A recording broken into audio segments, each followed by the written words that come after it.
D এর পর এবার টিএ নিয়ে সুখবর দিল রাজ্য সরকার।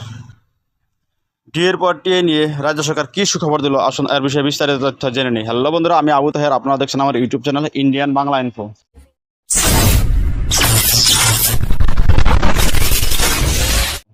তাহলে চলুন শুরু করা যাক। রাজ্যের সরকারি কর্মীদের জন্য বিরাট সুখবর, আর অর্থ দপ্তরের অনুমোদন লাগবে না।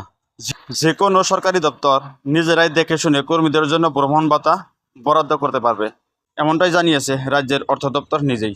এছাড়াও বিগত কিছু সময় ধরে সরকারি কর্মীদের লিভ ট্রাভেল কনসেশনের বিষয়ে নানান প্রশ্ন উঠছিল। বাড়ায় কম টাকা দেওয়ার দাবি জানাচ্ছিলেন সরকারি কর্মীরা। এবার সে বিভ্রান্তি মিটিয়েও মেমো প্রকাশ করেছে অর্থ দপ্তর।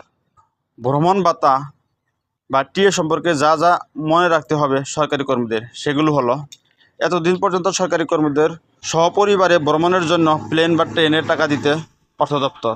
গাড়িতে ভ্রমণের ক্ষেত্রেও কর্মীদের কোনো টাকা দেওয়া হতো না। এবার এই সমস্ত দিকেই বাজিমাত সুবিধা রাজি করা হয়েছে।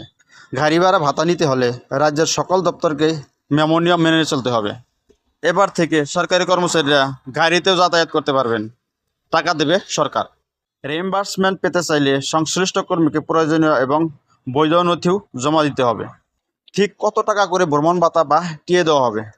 সরকারি কর্মীদের লিভ ট্রাভেল অ্যালাউন্স দেওয়ার ব্যাপারে অর্থ দপ্তর বিজ্ঞপ্তি জারি করে জানিয়েছে যে সরকারি কর্মীদের নিজ নিজ গন্তব্যে পৌঁছানোর জন্য যে রুটটি সবথেকে ছোট কম সময়ে যাওয়া হবে সেই অনুযায়ী পথের দূরত্ব হিসাব করবে কর্তৃপক্ষ।